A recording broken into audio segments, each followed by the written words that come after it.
Welcome to Rosie's Realities, part 2 to my Kirby experience. So, I would like to get more into about what I dealt with the HR manager when he basically demonstrated about what jobs were going to be available and what can we do and what can we expect. They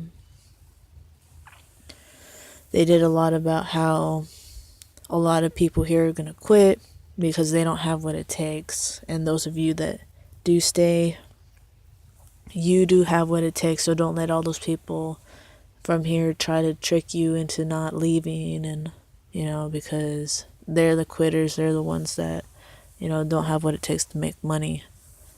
Blah, blah, blah. So before I agreed to taking the job, I tried to read the contract. And I try to make sure I read everything. I try to make sure I wasn't just signing away my information. I try to make sure I wasn't just signing away to doing something, to where it would just mess me up in the end. And while I was trying to read everything, he was very antsy and tried to rush me and tell me that I couldn't take the contract home after offering to do so since he said he had to leave and pick up his kid. He told me I couldn't bring it home, which I thought was weird. So I told him, then you're going to have to wait till I'm done reading this. And he said, no, I'm not going to wait. You're keeping me from doing whatever, and you're not going to get the job if you don't just sign it right now and I leave right now. I told him, no, I'm going to read it. So while my brother was waiting for me,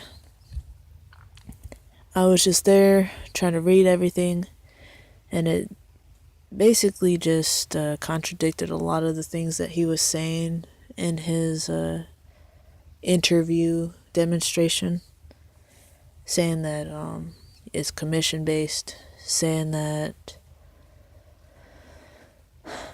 basically some just more legal terms about whatever it is that you have to be aware of, and so on and so forth.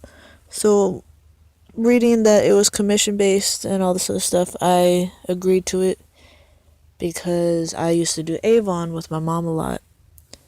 So I had an idea of how to work with commission based. I had experience with selling it to people and all this other stuff.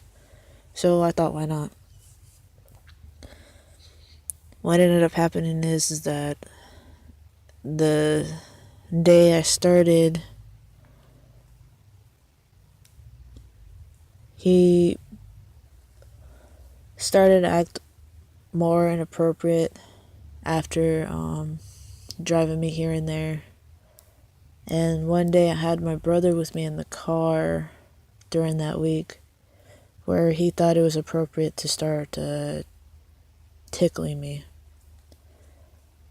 I was actually very uncomfortable with that because I try not to cuss at anybody. I try not to be disrespectful, and I thought he was just being very weird, and I thought he was just, trying to brighten up the situation. So he thought that little inappropriate behavior was okay to do. I told him to stop, and he kept doing it. My brother was in the front seat with him, and he didn't stop. He kept reaching in the back seat and tried touching me and tickling me and stuff, and then I just screamed at him and I told him to stop. And then he just stopped, and my brother looked at him like, what are you doing to my sister? Are you okay, kind of look. He was confused at what was going on, and I just told my brother, we're not going anymore, we're leaving. So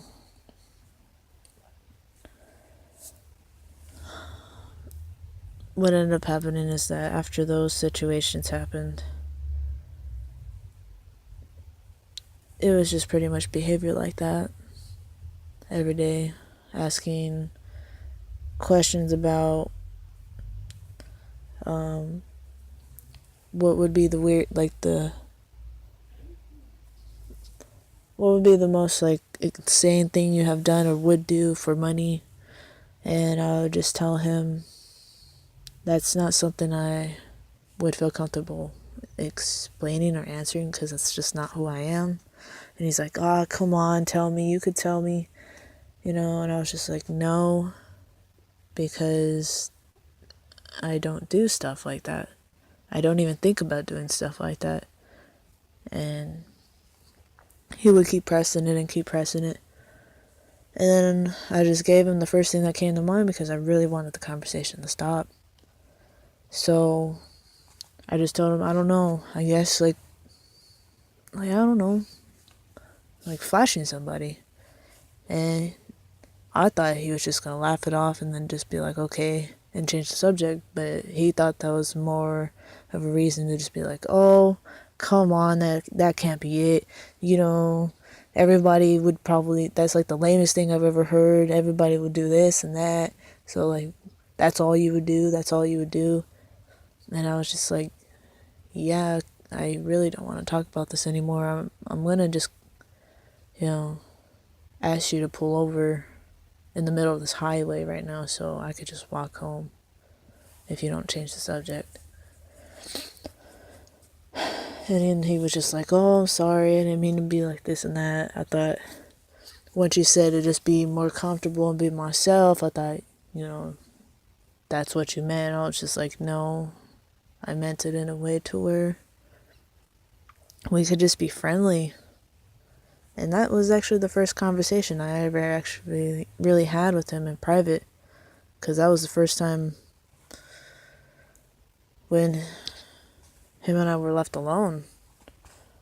I would never expected that reaction to come from somebody that was like in their 30s or something to just come at me about that. The HR just doing this and that with me, and it's just like, this is my first job. I'm naive and, gullible, downright stupid at this point, and you're taking advantage of me.